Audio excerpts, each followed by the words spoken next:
Scott, what's up, man? Thanks for joining the show. Thanks for having me. I'm excited about this conversation. Absolutely. Dude, so how did you go from a climbing instructor to the FBI?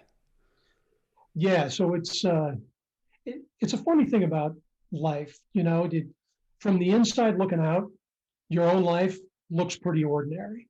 But what I'm learning more and more as I have these conversations from the outside in, um, everything looks remarkable. And so for me, really, it was just a fairly normal progression. And the lessons I've learned along the way, I think, like most people, you don't realize you're learning a lesson until years later, and you look back for that insight. So for me, it was coming up through the Boy Scouts. I come from a scouting family. I grew up in Seattle, and so at age 11, when I took over, I've three siblings, a sister who's in Girl Scouts, and an older brother and a younger brother. And when you took over age 11, you were in the scout troop. Dad was a scoutmaster. We were hiking, and I applied for a job at the local summer camp that guided climbs on Mount Rainier. And I'd done enough of that stuff as a scout that I was able to get the job. And for me, it was normal. At age 15, age 17, my friends were at the beach or they were doing their family vacations, and I was guiding people to 14,000 feet, and we would do the mountain expeditionary style. So we camped on the summit on our last day, and then came down the next day, and it was a fantastic way to be a kid. But then it was, um, building some other programs at different scout camps, go to college, go to law school. What am I going to do now? I became a prosecutor, which, the progression is what it is. It has no relation to being a climbing guide. But I was a trial attorney for about 6 years. And about 4 years in, I was really trying to figure out what I wanted to do. I was married at the time. Two of my kids had been born. The third one was on the way, and I was trying to figure out, what do I really want to do? Because I didn't see myself, being a prosecutor and a trial attorney for the next 30 years. So I had a witness who was an FBI agent from the local small office, and we got friendly. And that's how I learned about the counterintelligence mission. I had no idea that the FBI chased spies inside the US. I mean, I thought the spy stuff was all the CIA. I had no idea. But when I heard that, I thought, you know what, that this is for me. And so I applied and I got accepted with the intent to do counterintelligence work. And the funny thing is, I remember back then, so this is like 96, when you went to the academy, you were in a class of about 50 other new people going through new agents training, and they would bring active FBI agents who were in the middle of their careers, like 10, 12-year agents, out of their field office, and they would come to the academy for 15 or 20 weeks and sort of take you through the process. And they're called field counselors. One of our field counselors got up on day 2 and introduced himself and talked about his background and stuff. And he said, "Listen, I'm not going to tell you a lot of things, but I do have some advice for you. There are a lot of things you can do in this organization, and there are only 2 things that you don't want to do. The first thing you don't want to do is work counterintelligence. And the second thing you don't want to do is go to New York." And I'm like, wow, I took this job to go to New York and do counterintelligence. And that's where I ended up. I mean, the kid from Seattle at age 34 ends up in lower Manhattan chasing GRU officers around the UN community. And what I realized after about a year is the reason why he said that is because when you're doing counterintelligence work, you can't tell war stories because everything's classified. And so if you weren't in that counterintelligence community, you thought the counterintelligence people didn't do anything, because when you were out having lunch and telling war stories, the counterintelligence guys couldn't tell those stories. So there was no reputation you could build in the organization if you were doing counterintelligence work. But every time an organized crime or a white collar crime expert got assigned to a counterintelligence squad, it's about 3 weeks. And the response generally was, "Wow, I had no idea what you guys do." So So So was I he loved just it as a career. yeah, was he just saying that cuz like he didn't understand, or was he saying it because it was like you won't be able to actually share your stories? I mean, why would he He even say? it was because he didn't know. He really didn't know. And the FBI is a large government agency. It's a small part of a huge government agency. It's 35,000 employees, and it's an institution. And it's part of the Department of Justice, which is many times that big. And institutions have inertia. They have um, their status things. And at the time I came in, remember it's '96, right? So it's way pre 9/11. Counterterrorism didn't exist as a thing. The organization that I worked in was the National Security Division, and counterterrorism was a very small section in the huge mass of national security, which was all counterintelligence. So institutionally, the best people were Donnie Brasco, chasing wise guys around New York, or they were doing the big fraud cases and the big Ponzi schemes. And that was the 800-pound gorilla. The counterintelligence uh, folks who were sort of in the shadows, chasing spies, you weren't part of that mainstream under the spotlight. Yeah, Um, so what was it, almost like a little fraternity of counterintelligence then? Like did you guys feel like you were, I mean, not like separate, you're kind of all on the same team, but I mean, did you feel like you were misunderstood, or you were your own little like community? all of that, yeah, very much us and them. And then, when September 11th happened, that all changed. All of a sudden, counterterrorism became big. Counterterrorism grew from a small section to being its own huge division. And then the Bureau went through its post 9/11 restructuring, which I was actually a part of. But yeah, I mean, it was certainly into the late '90s. It was exactly that, particularly when you consider, and pull me back if I'm doing a deep dive into this esoteric stuff. But when you consider that the Soviet Union disappeared in 1991, and became Russia and the former Soviet republics, and the institutional belief in the West, in Western governments, was, oh well, the Soviet Union is no more, so Russia is no longer a threat.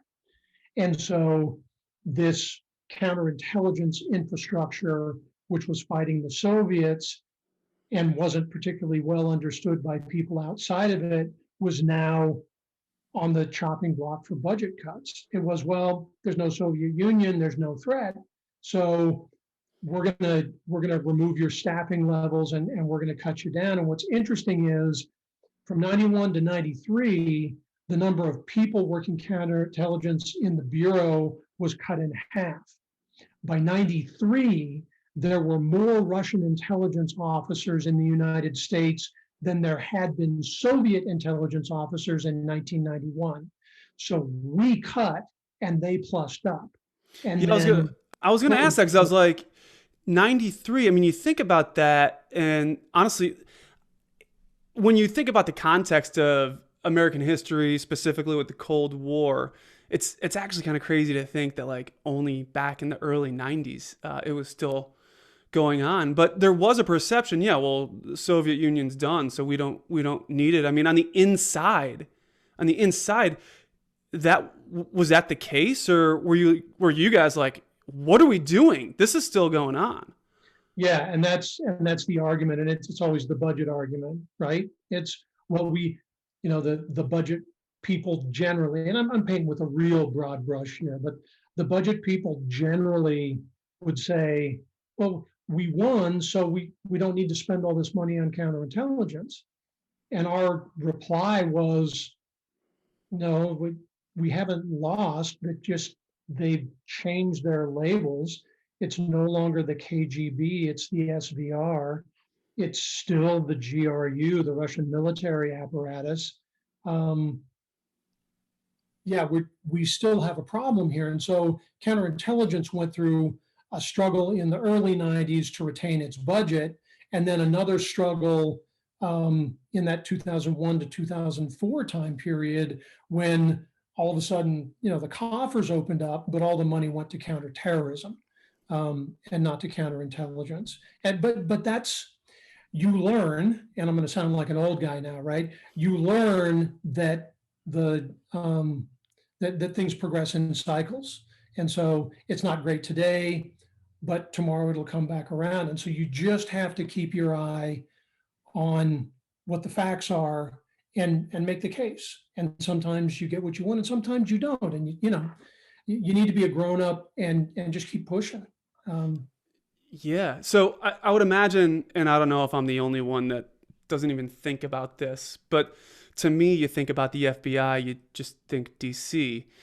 It kind of just struck me like, wow, you were in New York City when September 11 happened, working yeah, for the FBI and counterintelligence. I mean, yeah. what was that like? So it was a truly surreal day for me. And I'm I'm one of the people who remembers the beautiful, cool, not a cloud in the sky September morning. I was actually standing out front of 26 Federal Plaza, which is the New York office building, when the first plane came over and hit the North Tower. And I remember thinking, wow, that plane was really low. And I'll never forget the sound of the impact. It was, the best way I can describe it is, if you know what a timpani is, a kettle drum from the symphony hall, that big, huge brass drum. If you imagine somebody taking a sledgehammer and just bursting the top of that drum, and it's that heavy, hollow, ringing impact sound, that's what it sounded like. And I thought, something is really wrong. And it, I'm always a little hesitant to share this, but this is what I did. I was coming back. I'd gotten an egg sandwich for breakfast, and I was coming back into the building. I'd run into a colleague of mine, and we were chatting.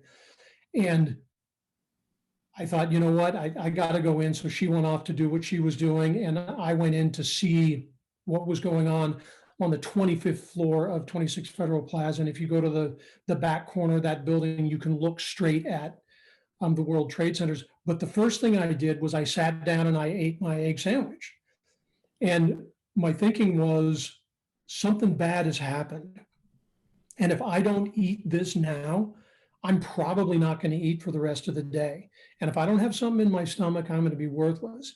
And I was right. I mean, I got home. I actually got sent home about 9 that evening because I was going to pick up an early shift the next day.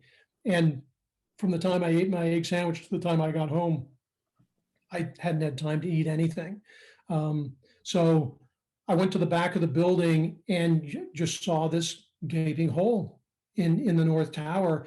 And it looked like I mean, I'm looking at it with my eyes, but it looked like a bad special effect from a B movie. And it's really the only time in my life that I've sort of had the surreal experience of not really understanding what I'm looking at. And so I'd taken some photography classes, but I hadn't brought my camera gear that morning.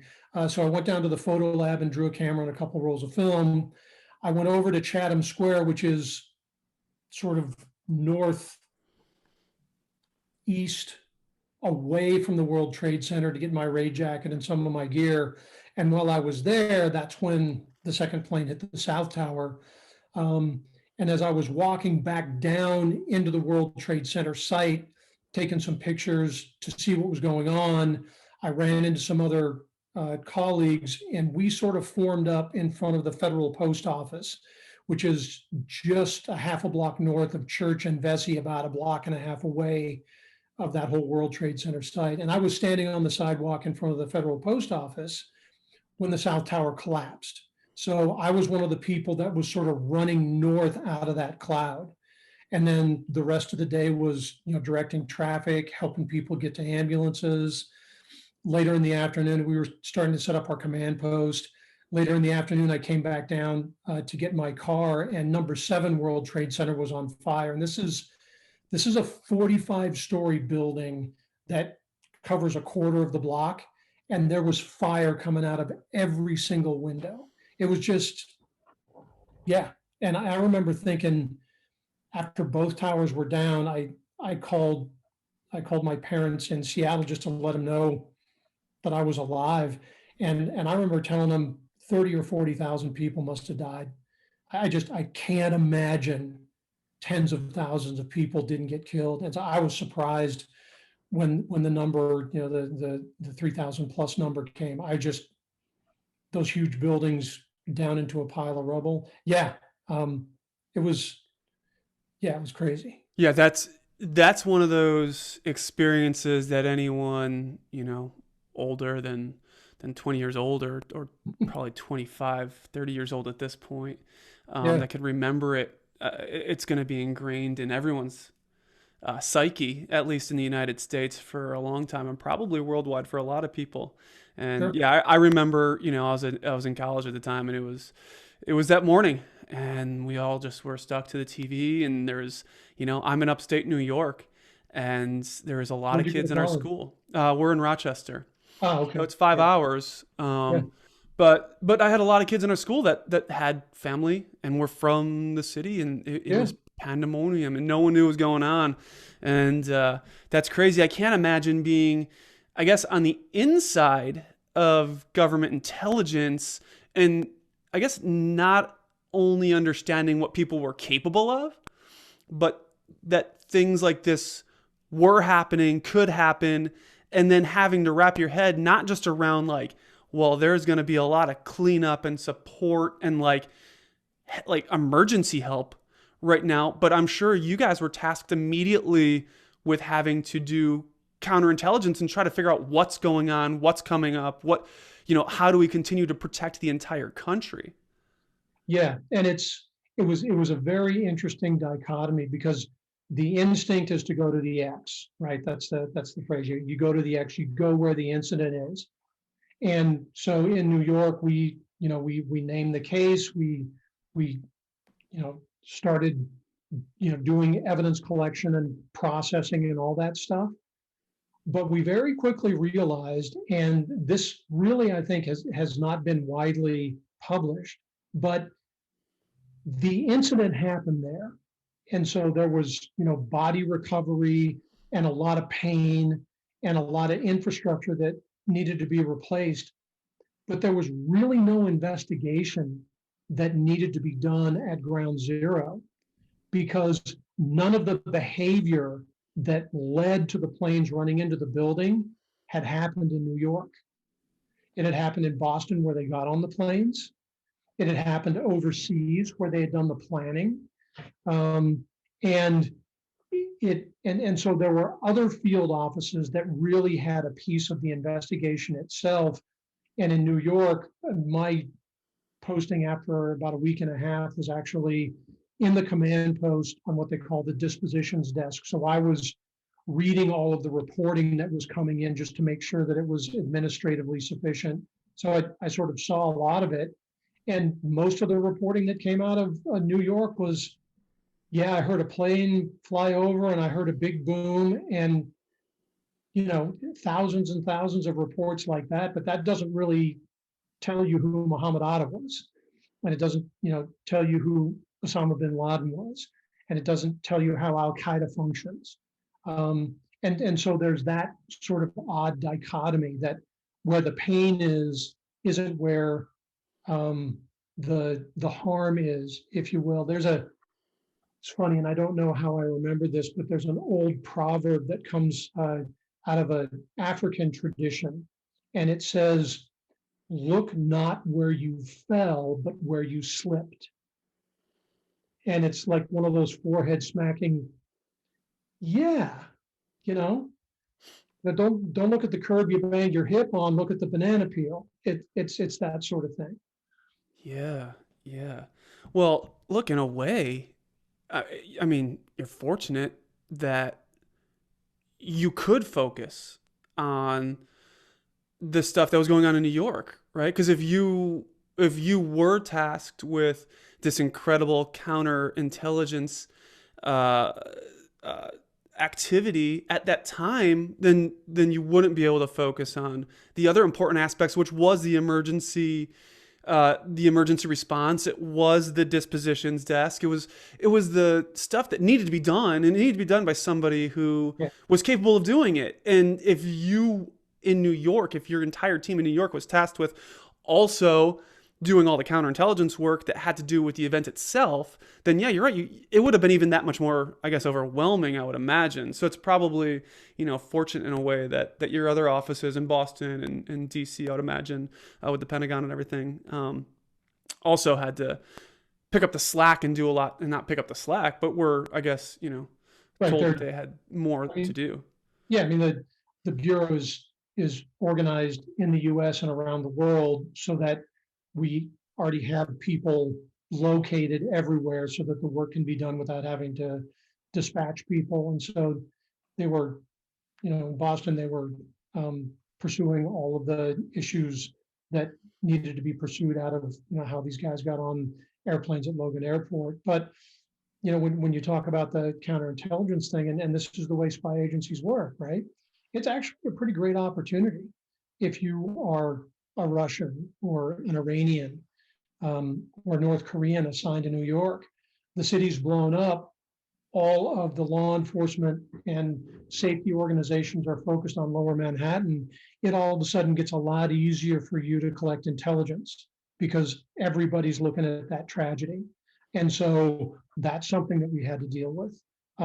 But, as a country, we were overwhelmed. Certainly as an agency, we were overwhelmed. And what did we do? We built counterintelligence division. We went from this to this. And then after we did that and the report came out, it was, okay, we need to do a better job communicating. We need to do a better job communicating about classified information that's difficult to share because it's sensitive and it's classified.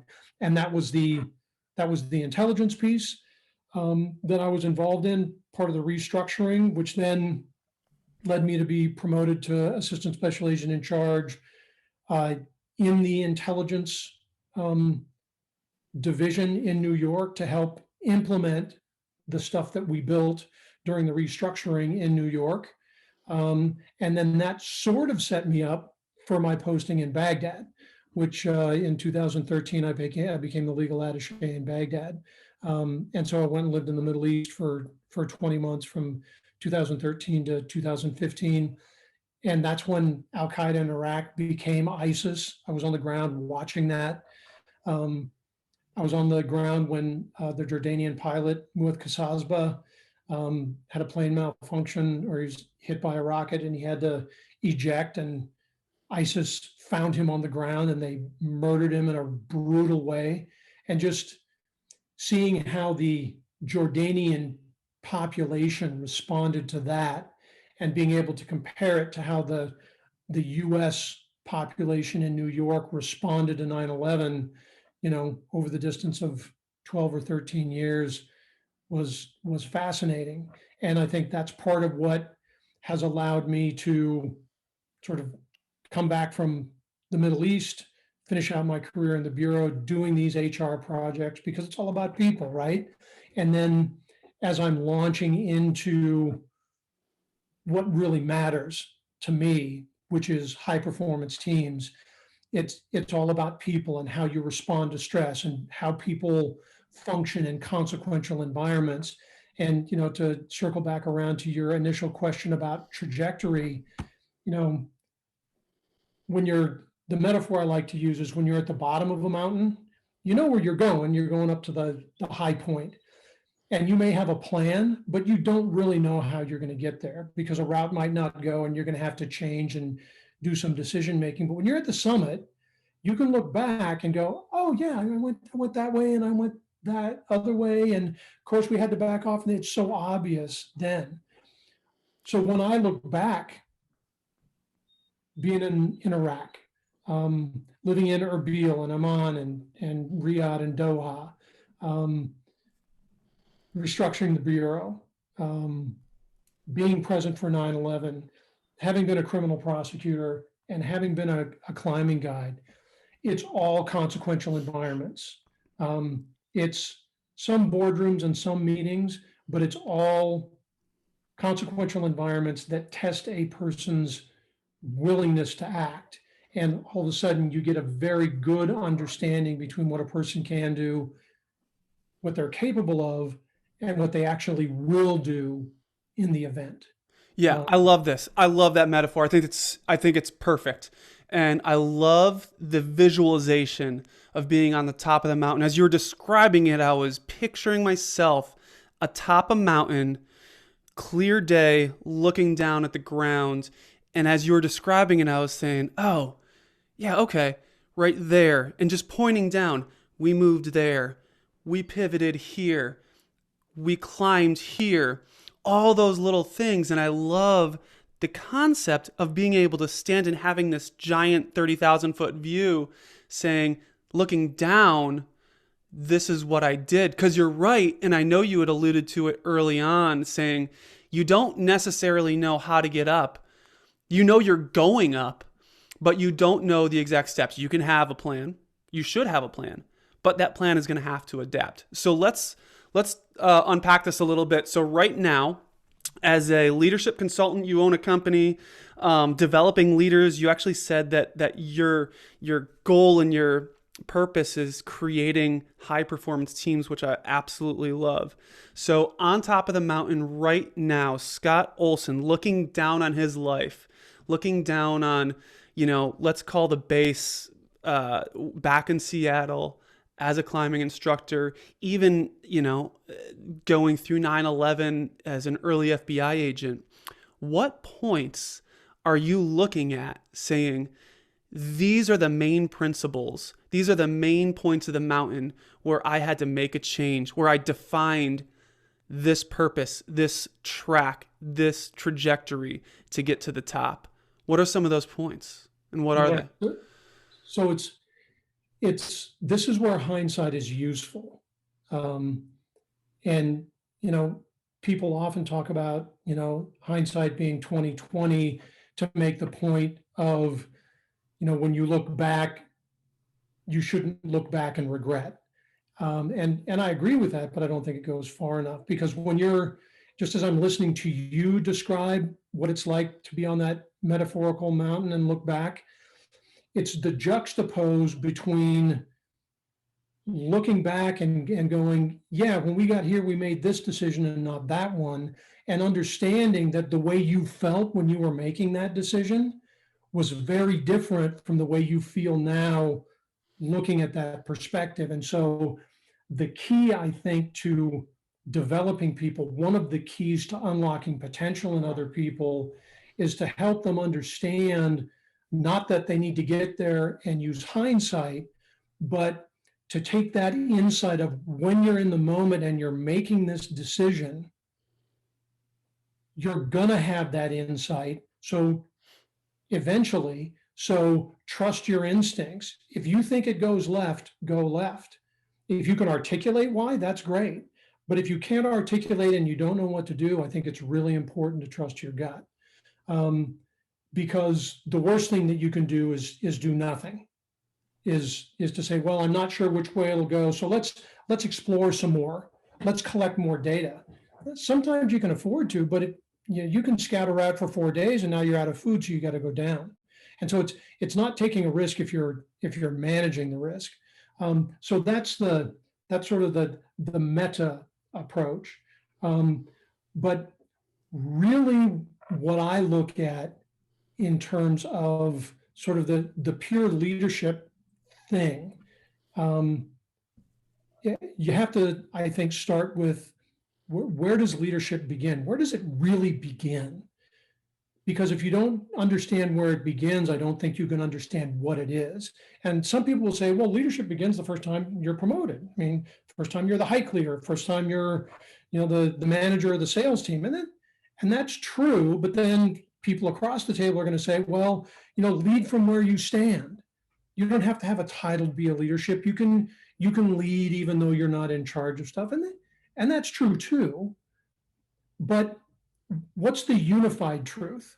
And for me, looking down that metaphorical mountain over 40 years of leading teams in consequential environments, I think leadership begins when you run out of bandwidth. When you can no longer do everything that you need to do by yourself, you need other people. And if you need other people to not do what they're doing, and to choose to do what you need them to do, that's where leadership starts. And that's where you immediately run into a, a fulfillment, a self-worth problem. Because when you're an executive, when you're Jamie Dimon, you're running JP Morgan, obviously he can't do everything himself. It's easy for him not to be concerned that he can't do everything else. But the first time you run a sales team, you're going to struggle with, geez, I ought to be able to do more. I ought to be able to outshine everybody. As soon as you run out of bandwidth, that starts impacting your self-worth, because the guy in the cubicle down the hall can do more than you. He's got more capacity. He's got more bandwidth. So that's what you should aspire to. It's the, why do I need help? Is it because I'm not good at this? I'm not good enough. And so what do people do? They come in earlier. They stay later. They never take a vacation. And that's a fundamental problem, because if you can't get through that, if you can't get to a place where you are fulfilled and still having people do things to further your goals, I don't think you can ever be a leader. And the story I use, the metaphor that I use, is the metaphor of the ditch digger. And you'll see this in the First Promotion Transition Certificate course, which is, if you're a ditch digger, at the end of the day, you know you had a good day because you're wet, dirty, and tired. And you're walking to your truck, and the way you measure job satisfaction, fulfillment, is that you're wet, dirty, and tired. The first day, and you dug 80 feet of beautiful ditch behind you, and you know it because you're wet, dirty, and tired. The first day you're a ditch digger supervisor and your team has dug 800 feet of ditch, you're walking to your truck and you're not dirty and you're not wet and you're not that tired, and you think you suck. And that's when you run into trouble, because what do you do the next day? You show up early and you dig 20 feet of ditch. And now your team comes and they're like, okay, we've been shown up by the boss. And now all of a sudden you're micromanaging and you're doing all these things that you think are the right thing to do, and they're actually not. And the reason you're doing them is because you haven't transitioned your visceral sense of fulfillment. You're still looking for fulfillment as though you are an individual contributor, instead of looking for what are the things that a leader does, and start connecting your sense of visceral satisfaction to that. The other metaphor I have is any athletic coach, whether it's you're coaching your kid's soccer team this Saturday, or you're the winning coach or even the losing coach of the NFL team in the Super Bowl. When a player scores points, you don't see the coach trying to steal credit for the athletic ability of the athlete. But what do you see the coach doing? You see the coach gaining fulfillment because I put that player in the game. I teed that person up to succeed. So the athlete celebrates the goal, the coach celebrates putting the athlete in the game. That is now the leader sense of visceral fulfillment, as an example.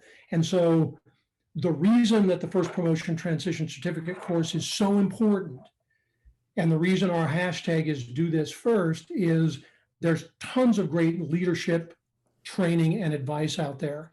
And you need to learn that stuff to be a great leader.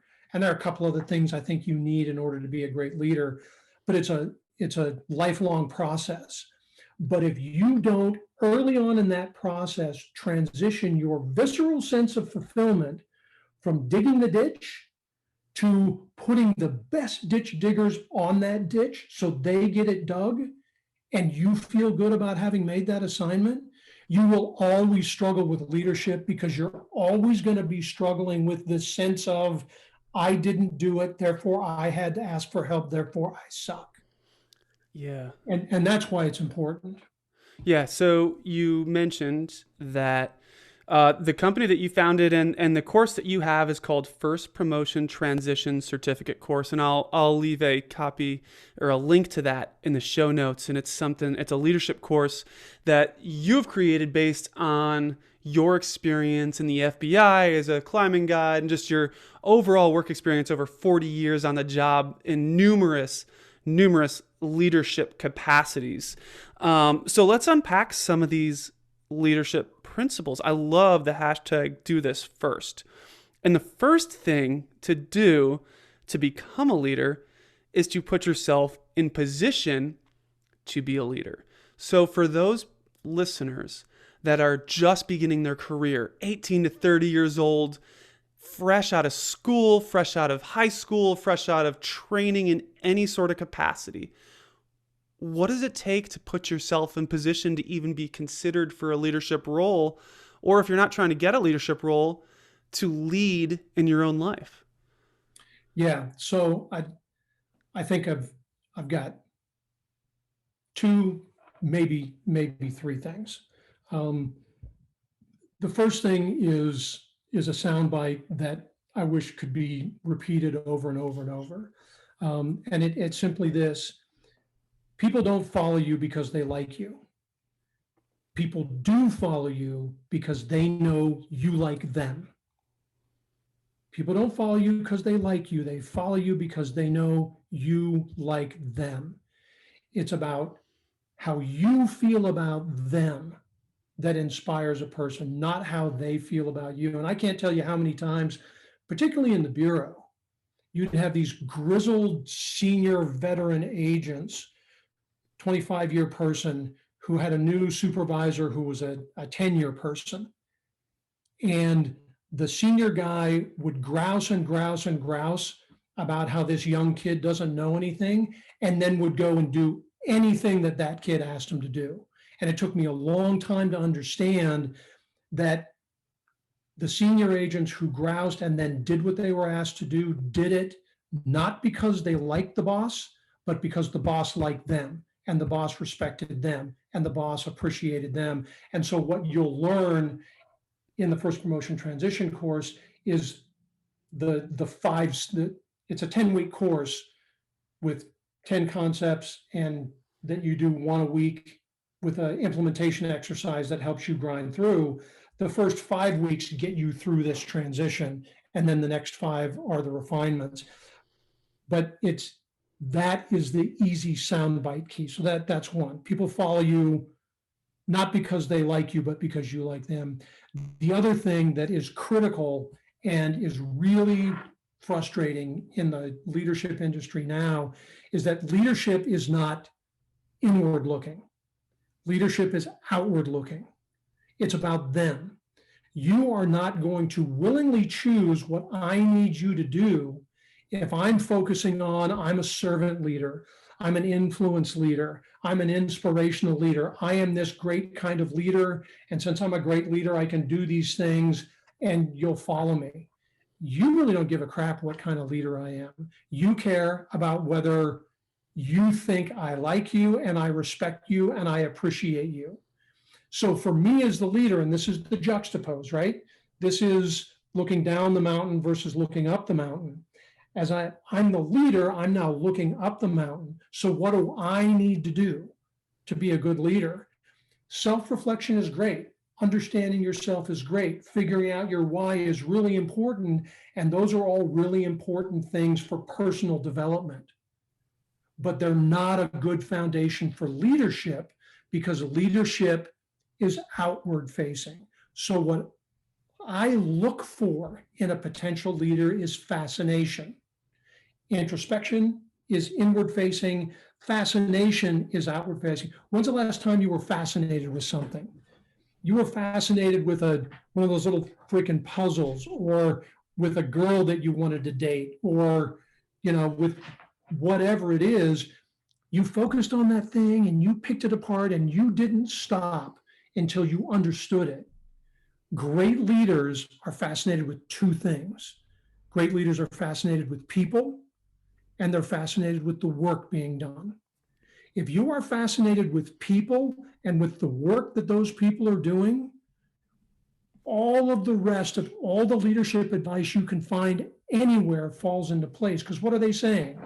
Ask good questions, care about people, understand them.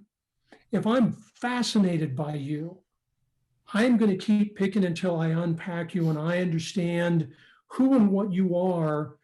Why? So I can put you in the game in the right position where you're strong.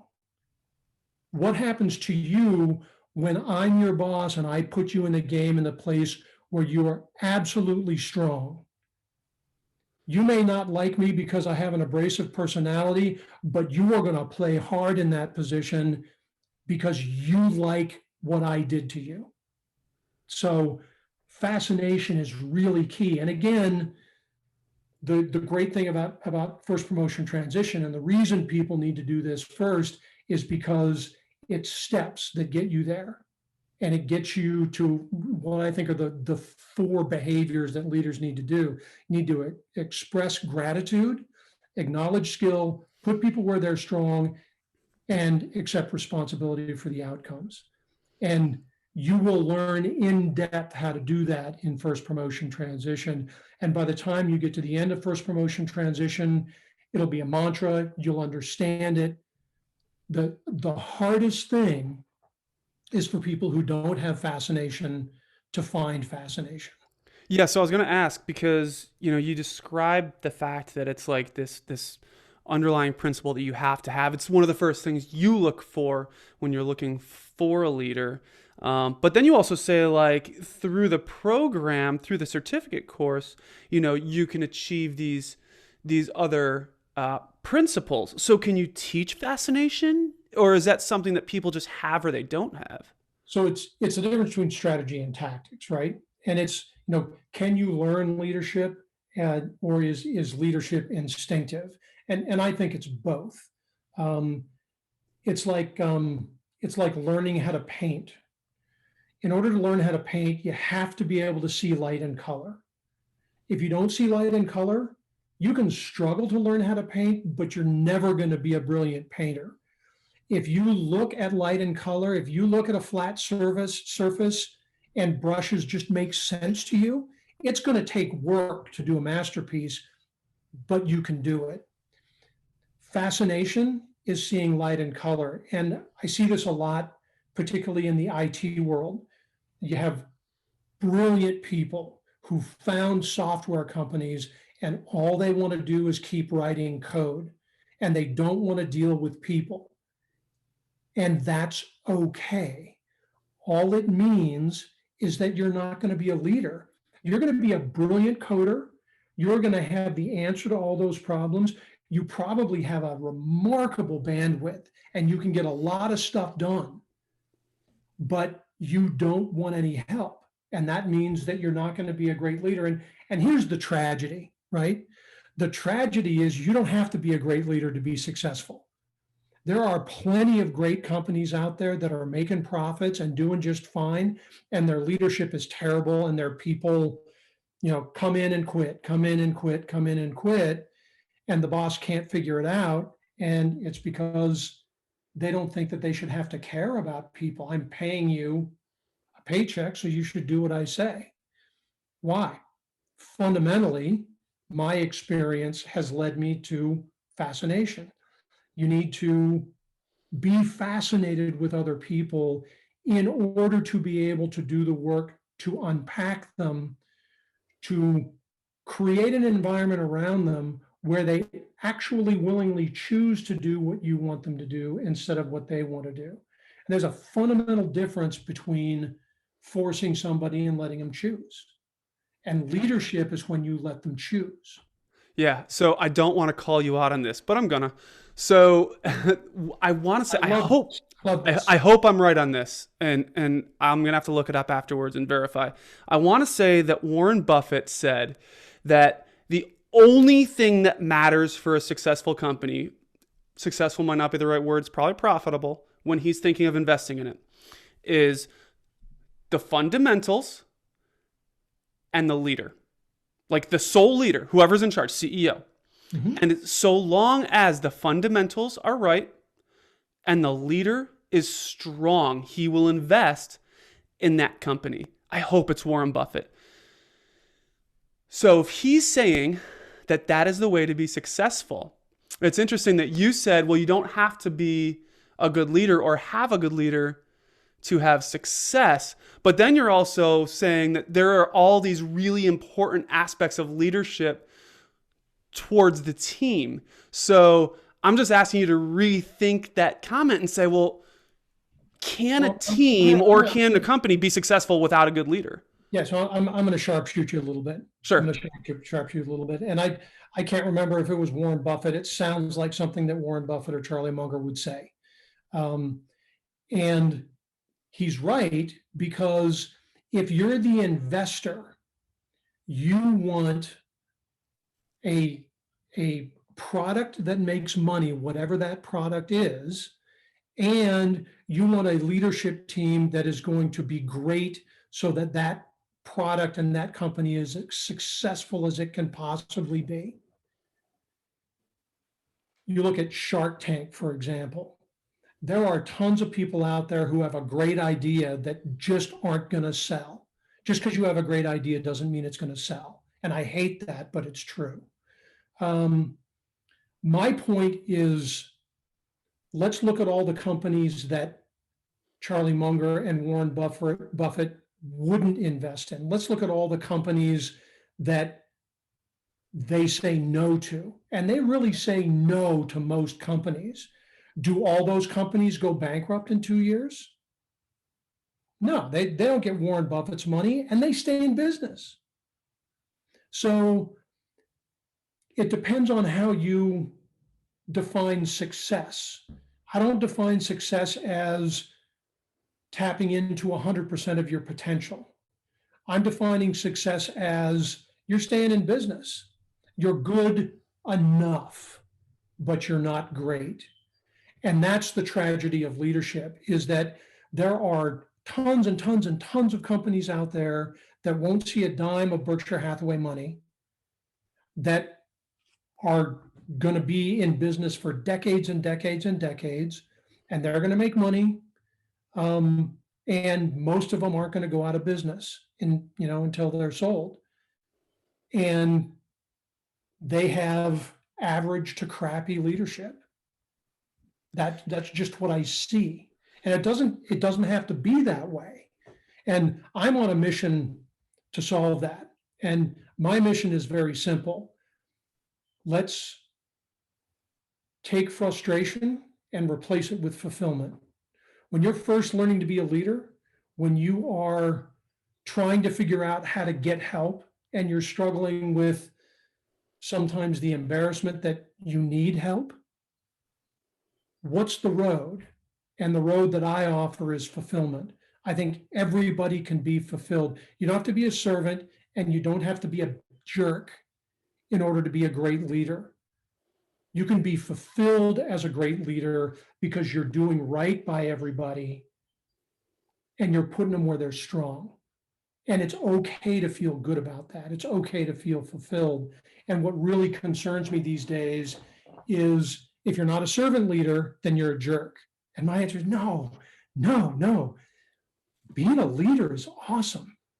When you take somebody and you put them somewhere where they can really perform and they are so happy, I'm not stealing their thunder by feeling proud that I put them in a place where they're doing great. I don't. And that's what fulfillment is. So did I dodge your question? No. Yeah, well, yes and no, a little bit. Hit me again, because I did sharpshoot you a little bit, but I want So to make no, sure so this is so I'm trying. There's something I can't put my finger on it that I'm missing.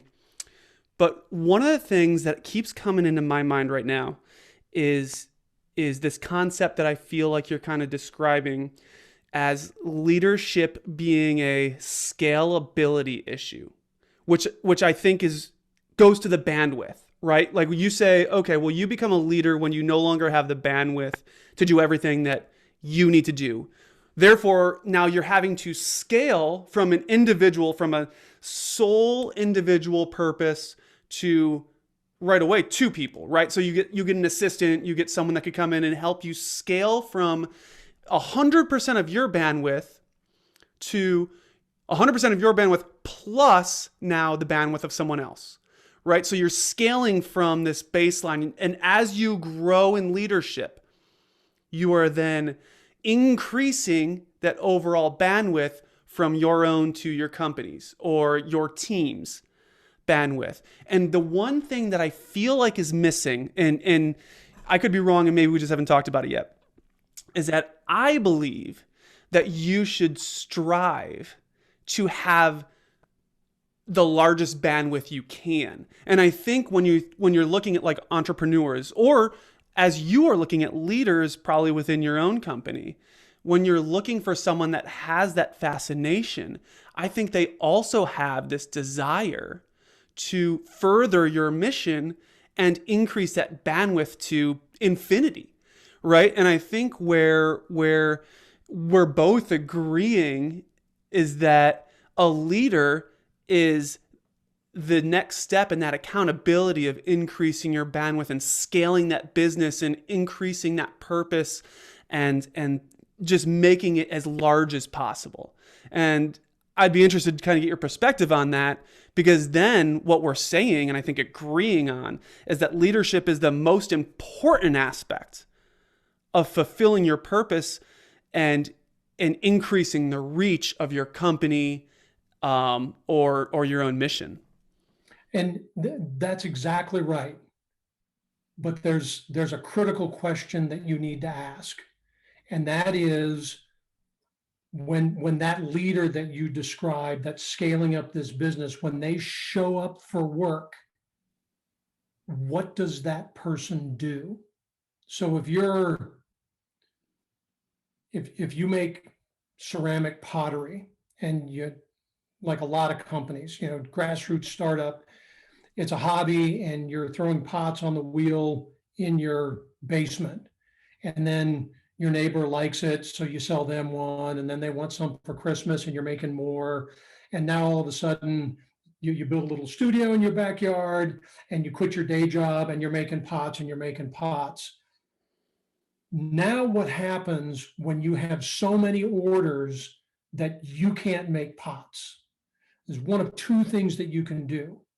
You can start raising your prices, because now you have a commodity that a lot of people want, but you've reached your capacity, and now you're an artist, and you are going to, instead of selling pots for $10, you're going to sell pots for 3,000, and people are going to want the Leonardo da Vinci of pots. And that is a business model, but you're no longer selling pots, you're selling your reputation. What we're talking about is different.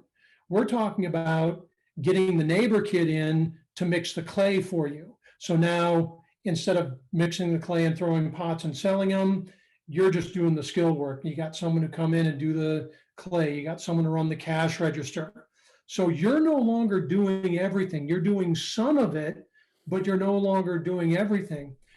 You're eventually going to get to a scale where you can't do anything, where you don't even have the time to throw pots. And so what do you need to do? You need to teach somebody, you need to set standards, teach somebody, several people, how to make pots. So now all of a sudden, instead of coming in the morning and making pots all day, or coming in the morning and making a couple of pots and then supervising, what are you doing when you show up for work?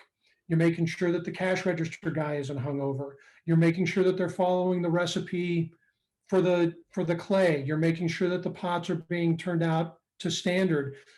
You're no longer making pots.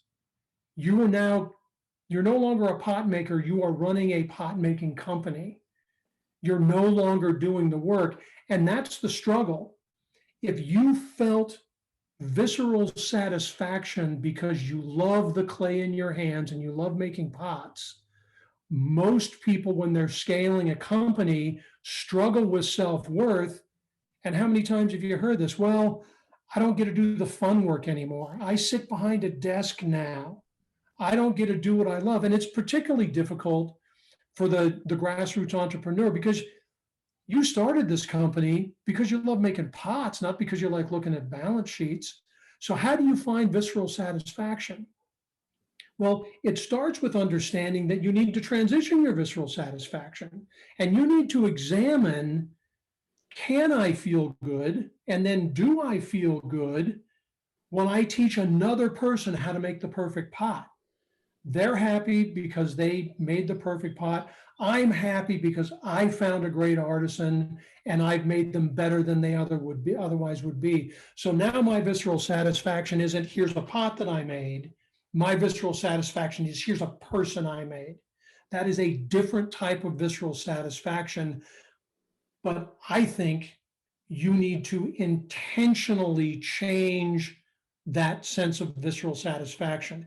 And that's what first promotion transition does. It starts with understanding that there are different types of satisfaction. Then it goes to gratitude. Then it goes to skill recognition. And then it goes to the hardest part of all, which is walking in the door and not making a pot. That's what matters. And that's the hard thing. And not just walking in the door and not making a pod, but walking in the door, not making a pod and feeling good about it. That's, you take away frustration and you gain fulfillment. That's what I'm doing in this world. That's Taking perfect. away frustration, gaining fulfillment. And everybody deserves fulfillment. Everybody deserves that root sense of satisfaction. You shouldn't have to get deep picked for promotion and have your life go south and have your life be a misery. You should be fulfilled in doing that job. You really got me talking, man. I That's really awesome. appreciate that. No, so look, we could go on forever. Like I said, I've got a list a mile long of other questions I could ask you.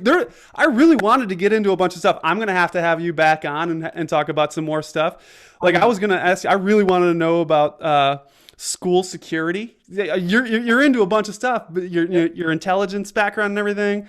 I'll have to have you back on, and we can dive into some other subjects. But I do have 3 questions that I like to end on. Before we get to those, I always love asking people who are in the military, FBI, some sort of community like that.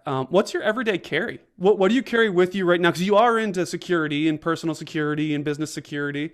I mean, are you carrying like a knife? What are the most important things as a leader, as someone who has been in your experience, to have on you, in your car, whatever it is, on a day-to-day basis? So happy to answer this question, recognizing that most people won't understand it. One of the great things about being retired and still being authorized to own and carry firearms is I no longer have to carry the firearm unassigned. I get to carry the gun that I want. So I carry Kimber handguns, Kimber ultra carry handguns. They are, to me, if you compare the Glock, which is the standard government issue, I think still, to the Kimber, it's the difference between a Chevy and a Ferrari. It's just a little harder to operate, a different gun, but overall, it's like anything. When you know how to drive, you can learn how to drive a race car. Yeah, So that's what it is for me, Kimbers. cool. Um, what's the most influential book you've ever read? So at risk of sounding boring, this is the book that I recommend to everybody. And it's called The Effective Executive. And it was written like in the early 60s by Peter Drucker. And it is not a long book, but it had a huge impact on my thinking. And every executive coaching client I've had, I've recommended they read it. Not everybody does, but Peter Drucker's The Effective Executive is a great place to start.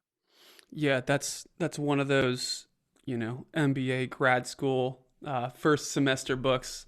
I feel There's a like, reason for it. It's that good. yeah, it's a good one. If you could sit down for a drink with anyone in the world, past or present, who would it be? What would you drink and why? So I have a hard time choosing between 2 people, but the edge goes to Lawrence Fishburne. And for me, I would invite Mr. Fishburne to a deeply wood paneled room where we could smoke cigars. And I would serve him my personal drink of choice, which is what I call a vor. Um, which is the Russian word for Godfather. The Vorvizakon, thief-in-law, is in Russia what we would call Don Corleone, the Godfather here, the Vorvizakon or the Vor. And so the drink is a Godfather, which is 2 shots of Scotch and 1 shot of amaretto, and it becomes a Russian Godfather when I pour a shot of vodka in it. So it's a Vor, and I know we're short on time, but I want you to understand why I Yeah. would really like to meet Lawrence Fishburne. I remember, I mean, I've loved a lot of his movies, and not just the Matrix ones, but Biker Boys, if you haven't seen it, is a fantastic movie. He was a kid in Apocalypse Now, fantastic. But he also played Ike Turner in the movie about Ike and Tina Turner with Angela Bassett as Tina Turner. And I remember watching a show where he was interviewed about the making of the movie. And there's a scene in that movie where his character violently beats Angela Bassett's character. And it's apparently historically true of the relationship between the Turners. But it is a brutal, violent beating. And he was asked, how do you do that? How do you engage in this act of violence? I mean, I know you're an actor, but she's acting too. And it was years ago, and he does his Lawrence Fishburne thing, right? Which is he looks at you and he tilts his head down and he looks at you from the top of his eyes. He's got this gravelly voice. And he said, I went to the director and I said, you're only going to get 4 of these, 4 takes. You're only going to get 4 of these. So make sure you get what you need, because 4 is all you're going to get. And without saying more, you understood that he was committed to the art. He expected Angela and all the other performers to rise to that level of what the art required, but he wasn't going to be indulgent. He wasn't going to say, yeah, we'll just keep going, because he understood that in order for it to be real, it was going to take a real toll on him as well as her. And he set the bar. And you could tell if I had been the director hearing that, I would have done what that director said, which was, okay, that's what we'll do, 4. And I want to talk to that guy about how he lives his life. I want to know his values. I want to understand him. And yeah, cigars and a Vor. That's where I am. That's awesome. Thanks for asking me that question. That's a great question. A Vor. I'm going to have to look into that. I'm going to have to come visit you and have a cigar and a Vor. That sounds amazing. Although I'd be more of a bourbon guy than Scotch. That might be a little bit peaty for me. Two shots of Scotch, but what you'll find is the sweetness of the amaretto.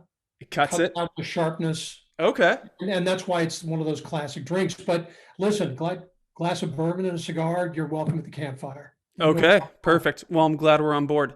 And then last question. What would be the subtitle of your autobiography? Scott Olson. Yeah, I've struggled with that one. And what I come back with is that the name of the book is just going to be Olsen. Simple. Just one word, block letters, Olsen. I like that. That's like the most FBI response you could get. That's like the ultimate dodging of the question. No subtitle. I'm an unrepentant weaseler. That's awesome, Scott. Dude, this was awesome. I look forward to catching up again with you in the future. But the website, guys, is firstpromotiontransition.com. I will put a link in the show notes if anyone wants to reach out to you on social or anything. Is there a good way to do so? Yeah, I'm only a LinkedIn guy. So you can hit S. Olson at glenhaveninternational.com is the best email. And glenhaveninternational.com has some other stuff on it as well. So any of that is fine. Awesome. Or hit me on LinkedIn. Yeah, Scott, this was great, man. Thanks so much. Appreciate it. I appreciate it as well. I really do look forward to coming back. I'm your guy. Let me know.